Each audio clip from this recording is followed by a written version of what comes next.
Assalamualaikum warahmatullahi wabarakatuh. Semangat pagi.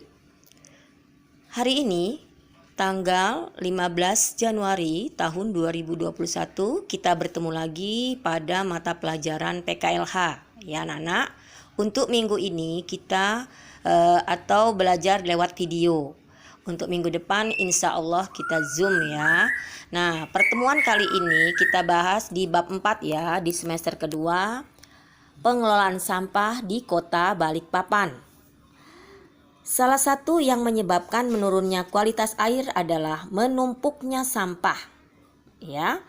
Sampah berserakan ya di mana-mana.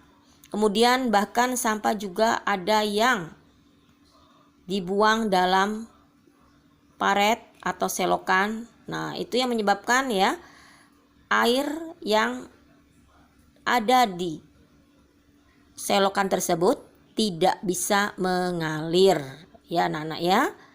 Nah, hal ini disebabkan pengelolaan sampah yang kurang tepat anak-anak. Setiap rumah tangga, instansi atau perusahaan akan memproduksi sampah. Itu pasti ya anak-anak ya.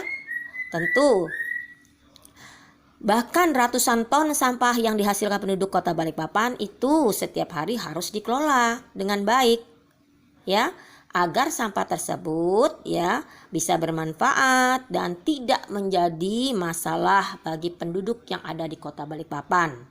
Nah, kalian lihat itu ada pasukan ya, pasukan oranye atau pasukan kuning ya yang sedang beraktivitas melaksanakan tugasnya membersihkan jalan-jalan yang ada di Kota Balikpapan.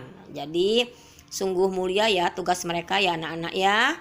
Tuh, supaya jalanan Kota Balikpapan selalu bersih ya, bebas dari sampah-sampah. Oke, kita lanjut di halaman 40 ya. Kita lihat peta konsepnya, yaitu pengelolaan sampah di Kota Balikpapan, di antaranya produksi sampah yang ada di Kota Balikpapan dan kebijakan pengelolaan sampah di Kota Balikpapan. Untuk produksi sampah di Kota Balikpapan, kita akan membahas tentang pengertian sampah, jenis-jenis sampah, sumber sampah, produksi sampah di Kota Balikpapan. Kemudian kebijakan pengelolaan sampah di Balikpapan, yaitu dampak negatifnya sampah, tanggung jawab pengelolaan sampah, dan kebijakan pengelolaan sampah. Nah, itu konsep yang akan kita bahas pada bab 4 ini nanti. Nah, untuk hari ini kita membahas tentang produksi sampah yang ada di Kota Balikpapan ya. Nah, kita lanjut di halaman 41. Pengertian sampah. Ya. Menurut Undang-Undang Republik Indonesia Nomor 18 Tahun 2008 tentang pengelolaan sampah, bahwa sampah adalah sisa kegiatan sehari-hari manusia atau proses alam yang berbentuk padat. Nah, contohnya nih anak-anak nih, bekas pembungkus makanan ringan. Nah, itu juga bisa jadi sampah anak-anak. Kemudian bekas makan buah atau sayur, ya kita akan buang yang tidak terpakai. Nah, itu juga jadi sampah anak-anak, ya dalam bentuk padat. Nah, sampah merupakan benda yang sering kita temukan. Ya, ada di kamar, di rumah, di halaman rumah, di sekolah, bahkan ya di tempat umum yang sering terjadi itu sampah berserakan. Mungkin itu orang-orang mungkin yang setelah menggunakan lalu dibuang. Nah, untuk kalian ibu harapkan jangan seperti itu ya anak-anak ya. Sampahmu tanggung jawabmu. Buanglah pada tempatnya. Paham anak-anak?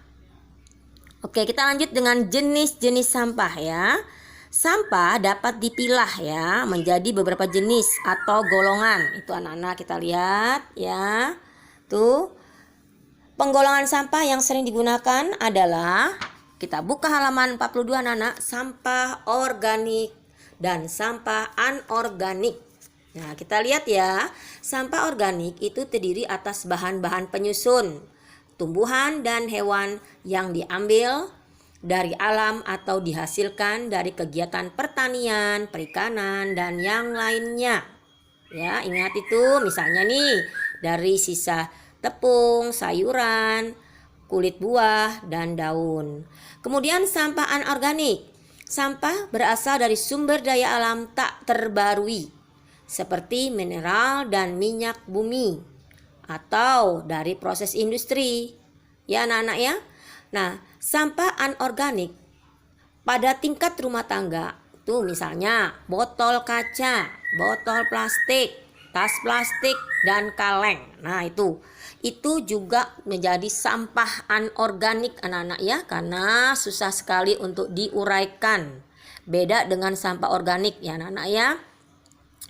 Nah, lanjut ya, kita lanjut ke sumber sampah sekarang. Sumber sampah nih. Nah, jika kita berkeliling di Kota Balikpapan, maka kita dapat melihat beberapa tumpukan sampah di jalanan. Ya, tentu anak-anak semua pernah melihat kan, di pinggir-pinggir jalan ada bak sampah. Mungkin di situ kita lihat sampahnya berserakan. Tuh. Karena mungkin masyarakat yang ada di situ buangnya tidak tepat waktu. Yang seharusnya jam ditentukan untuk pemerintah Kota Balikpapan menentukan dari jam 6 sore ya anak-anak ya kan. Sampah baru bisa dibuang di TPA. Ini tidak, mereka seenaknya membuang sampah tidak siang ya. Bahkan pagi mereka buang sehingga sampahnya berserakan pada siang harinya. Kan ada waktunya ya anak-anak ya. Masih ingat nggak peraturan pemerintah kapan kita boleh membuang sampah? Lanjut, sumber sampah itu dari pemukiman atau rumah tangga, kemudian dari pertanian dan perkebunan. Tuh lihat ya, dari sisa bangunan dan konstruksi gedung, dari perdagangan dan perkantoran, dan dari industri. Nah, itu sampah-sampah yang dihasilkan oleh Kota Balikpapan ya, sumber-sumbernya dari itu. Jadi anak baca lagi, anak nanti dibaca selanjutnya apa saja, berasal dari mana saja sumber sampah tersebut di halaman 42 dan 43. Ya anak-anak ya. Kita materi hari ini anak-anak ya. Aktivitasku, perhatikan anak-anak di aktivitasku. Di situ nanti kalian lihat ada di halaman 41 aktivitasku. Di situ anak-anak nanti diskusikan bersama orang tuamu ya, karena kalian kan belajarnya di rumah sendiri ya anak-anak ya. Jadi silakan didiskusikan. Nanti dijawab di buku tulis PKLH-nya. Itu nanti dikumpul kalau kita sudah tatap muka. Kemudian di halaman 42 juga ada aktivitasku. Nah, anak-anak dikerjakan juga ya, itu boleh diskusikan dengan keluargamu dan orang tuamu. Ya, menyebutkan benda-benda organik dan anorganik ya. Kemudian di aktivitasku di halaman 43. Situ anak-anak ya menuliskan beberapa benda atau barang berdasarkan sumber sampahnya ya. Jadi kalian nanti kerjakan di buku PKLH-nya kalian masing-masing. Nah, untuk tugas hari ini ya, kalian dengarkan pertanyaan dari Ibu Ratna ya. Anak-anak dengarkan. 1 ya. Bagaimanakah pengelolaan sampah yang ada di Kota Balikpapan? Kedua, menurut Undang-Undang Republik Indonesia Nomor 18 Tahun 2008 ya, tentang pengelolaan sampah, apakah sampah itu? 3. Sebutkan 2 jenis sampah. Yang keempat, tuliskan 5 sumber sampah yang ada di Kota Balikpapan. 5. Lanjut ya, yang kelima. Apakah sampah rumah tangga itu? Coba jelaskan. Ya, itu soal kita pada hari ini, anak-anak. Mudah-mudahan kalian tetap semangat ya dalam mengerjakan tugasnya. Mudah-mudahan kalian selalu semangat, walaupun hanya belajar di rumah saja. Demikian ya hari ini pertemuan kita. Assalamualaikum warahmatullahi wabarakatuh. Semangat pagi.